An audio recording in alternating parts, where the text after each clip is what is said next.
آج بجلی کا جو معاملہ، ہمیں یہ تیل کی اور پیٹرول کی قیمتیں بڑھانی پڑیں، یہ اپنا اس وقت فیصلہ ہوا مارچ میں جب ووٹ آف نو کانفیڈنس چل رہا تھا.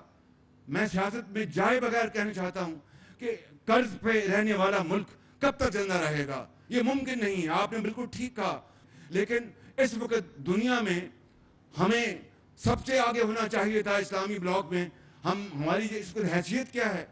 آپ بنگلہ دیش، جس کو میں کیا کہوں، شوم قسمت کہ جناب یہ بوجھ ہیں، بوجھ نہیں تھے، بنگالی بوجھ نہیں تھے، اس کو بوجھ بنا کے پیش کیا گیا اور ان کو کہا کہ جان چھڑوائیں. آج ان کی جو ایکسپورٹ ہے 40 ارب پہ، اور ہماری ایکسپورٹ جناب ابھی بھی 27-28 ارب پہ جا رہی ہے. اس طرح اور میں مثالیں پیش کر سکتا ہوں. تو کہنے میں وقت ضائع نہیں کر رہا. I'm not here to serve a sermon or a lecture.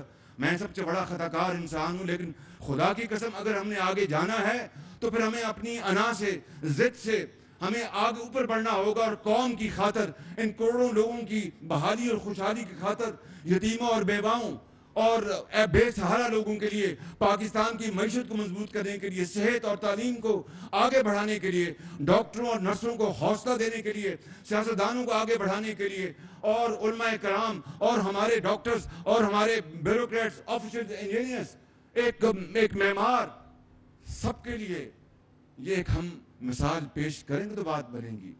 اس کے بغیر تو یہ ملک ترقی نہیں کر سکتا.